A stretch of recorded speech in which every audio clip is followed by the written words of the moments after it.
So as I begin, I probably want to offer you just a few sentences of framing of the larger research project I've been working on for several years now. But in essence, this was a historical study of how Roma engaged the early Soviet nationality regime, or early Soviet nationality policy, particularly in the 1920s and 1930s. So just 2 or 3 brief sentences on Soviet nationality policy. It goes without saying that in October of 1917, when the Bolsheviks seized power, they took control, ostensibly, over an empire in which the majority of inhabitants were not ethnically Russian. And so as a both short-term strategy for gaining legitimacy and a long-term strategy of assimilating all the peoples of their realm to Soviet values, they inaugurated a nationality policy that promised nation building, state-sponsored nation building for the so-called backward non-Russian peoples of the Soviet Union. This included, as one of the recognized nationalities, Roma. However, in Soviet parlance, they were Tsiganya, right, gypsies. So throughout, I'm going to switch between Roma and gypsies, but not lazily and with a purpose. Okay. Am I a gypsy or not a gypsy? This is the question posed by none other than Alexander Germano, the Soviet Union's most celebrated gypsy writer, in a 1952 autobiography composed in routine fulfillment of his duties as a member of the Union of Soviet Writers. When taken at face value, the question is both surprising and puzzling. But when considered in light of Roma's engagement of the so-called affirmative action of early Soviet nationality policy, the question is almost banal. But the question remains, and I will return to it at the end, who was Germano? A gypsy? A Russian? Both? So, written 3 years before his death, Germano's 1952 autobiography was but one of many he had composed for personnel files as required of him by the Soviet state throughout his adult life. His 1952 autobiography, however, is striking in terms of one notable edit. His status as the Soviet Union's leading gypsy writer notwithstanding, Germano disavowed his gypsy nationality and instead declared himself a Russian. Despite its bureaucratic provenance, Germano's 1952 narrative is a compelling account of how a provincial upstart became a widely recognized Soviet writer and indeed a new Soviet man. Born in 1893 in Inaugural, Germano was the youngest son of a worker father and an illiterate mother about whom Germano has little to say in this autobiography. According to Germano, his life truly began when he enlisted in the Red Army in 1919. Upon demobilization in 1921, he published widely in his local press, organized literary circles, and wrote and produced plays. His mind was made up. He was determined to become a Soviet literary icon, a Soviet writer.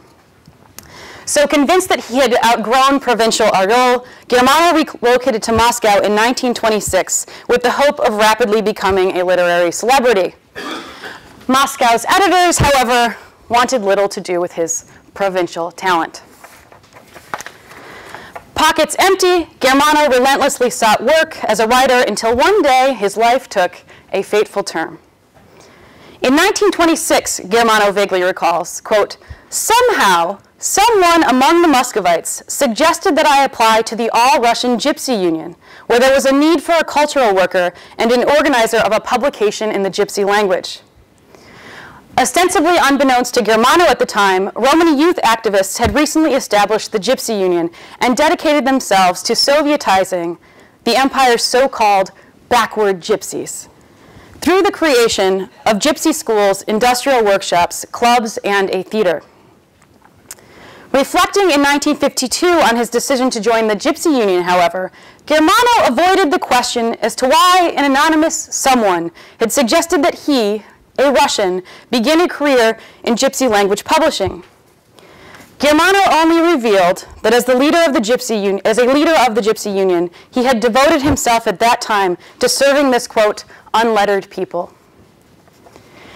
To gain better understanding of the gypsies whom his job was now to civilize, Germano explained, quote, "I undertook the collection of gypsy nomads' folklore and the study of the gypsy language by ear.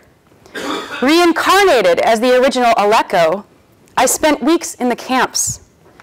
All of this led to my fluent mastering of the language, and I began to write poetry and prose in Gypsy as I became well acquainted with the Gypsy's life. Germano's narrative maneuver in this passage is subtle yet powerful. Germano casts himself as Pushkin's Aleko, the disenchanted Russian who seeks haven in the freedom-loving nomadic Gypsy camp. Germano, however, does not identify with Aleko's societal alienation or even his romantic fascination with gypsies. Instead, Germano casts himself as Aleko in an act of purposeful distancing. As Aleko, he is not a gypsy, but an intrusive outsider in the gypsy's strange world. He is a Russian. To further obviate any potential doubts about his own nationality, Germano continued, quote, I have dwelled on this explanation so that in the future there will not be the baffled question, am I a gypsy or not a gypsy? I comprehended the language and the gypsy soul because otherwise I would not have been able to carry out political enlightenment work among the nomads. Here again, Germano distances himself from the, quote, nomads whose gypsy soul only became legible to him once he mastered their foreign tongue. Germano emphatically insists that he studied gypsies, worked to transform them, spoke their language, but was not one of them. Nonetheless, Germano expressed pride in his work Sovietizing so-called backward gypsies. His autobiography painstakingly itemizes the ways in which he married his literary ambitions to his duties as the socially useful citizen. He helped create a Cyrillic-based Romani alphabet, edited the world's first Romani language journal, and printed his stories in its pages. While this work, he claimed, aided Roma on their path to Soviet redemption, it also allowed Germano the opportunity to ingratiate himself in Moscow's literary circles.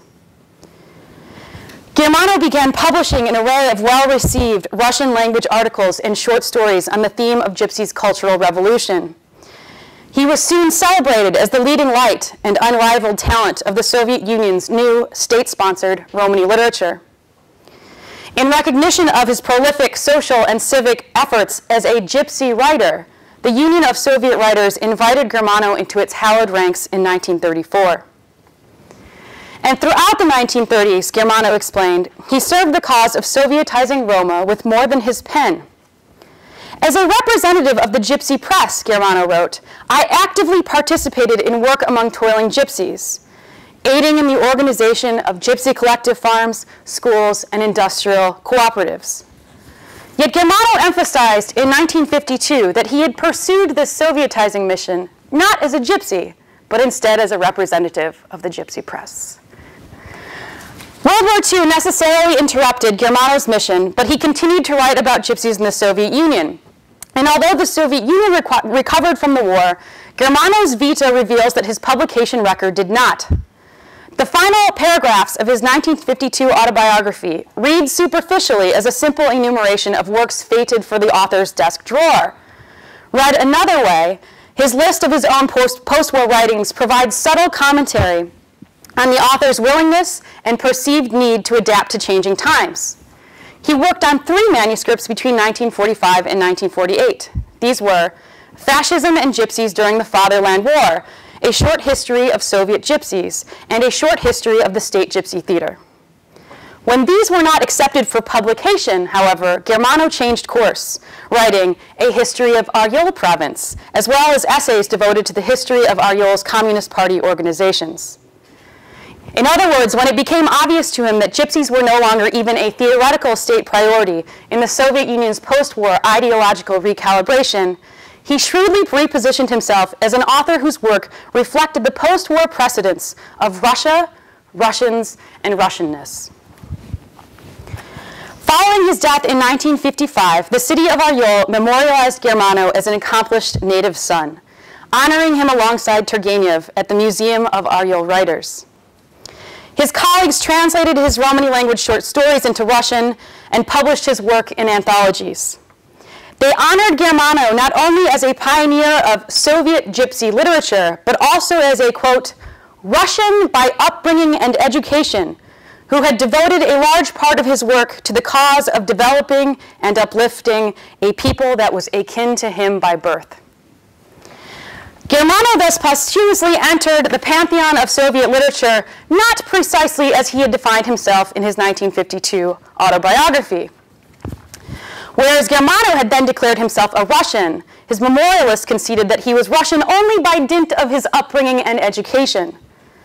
His biographers pointedly detailed that Germano was the son of immigrants, a Czech father, and a, quote, Moravian gypsy mother.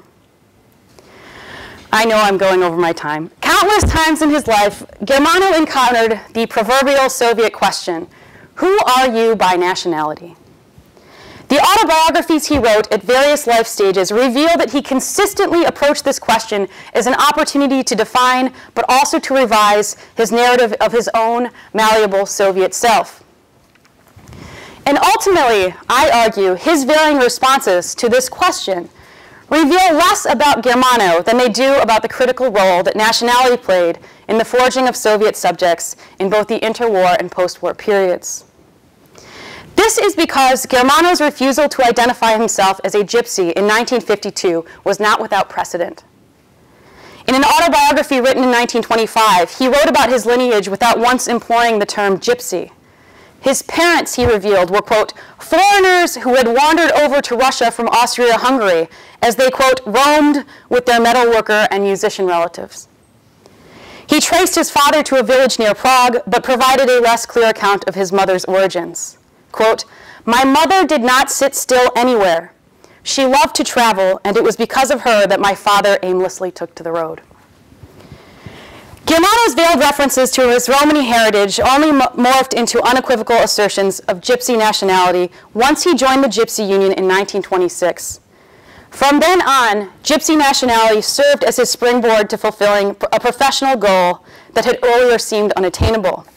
He gained work as a journal editor and publishing opportunities, and by 1928, he did more than openly identify as a gypsy. Claiming the ultimate in purported gypsy authenticity, Germano noted in one autobiography that as a child he had, quote, sometimes wandered. Reincarnated as a gypsy, he embraced nationality as his guarantee of Soviet success. I'm going to try and move forward because I know I'm over my time. 1934 application to the Union of Soviet Writers, he claimed that it was his writing career only began in 1926, quote, at the moment of the written gypsy language's emergence. So in that application, he actually discarded and overlooked all of his previous publications and writings, staking the claim, right, that only his writings as a, quote, gypsy writer were what mattered. So as the citizen of an empire that rigorously defended its population according to nationality and doled out special opportunities to purported backward minorities, Germano consistently throughout the 1930s underscored that he was a gypsy writer. After the war, he wrote, I gave myself completely to work among the backward gypsy masses, and from that time forward, I, as a gypsy writer, have exclusively written in the gypsy language. I am happy and proud that I took the initiative and leading role in developing the new literature of Soviet gypsies.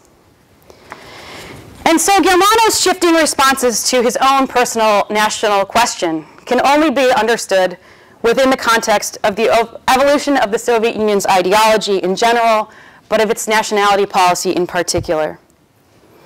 In the 20s, Germano and his fellow Romani activists awakened to the opportunities made available to them as a so-called backward nationality. By the dawn of World War II, they had seen many of those same opportunities wither and disappear. While his development as a Soviet citizen through socially useful work remained a constant focus of Germano's autobiographic narratives, his nationality could be and was revised.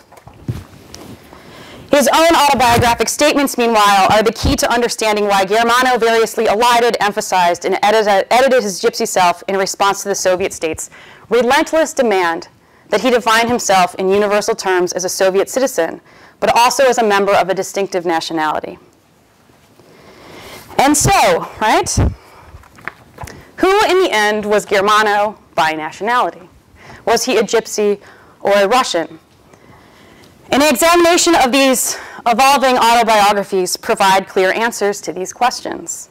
At times, Germano was a Gypsy, and at times he was a Russian. The Soviet nationality regime allowed for and even encouraged such shifts in his presentation of self. Throughout his adult lifetime, there remained one singular constant in his narrative self-fashioning. Germano was the new Soviet man, indeed a model Soviet citizen. My apologies for going over. Thank you.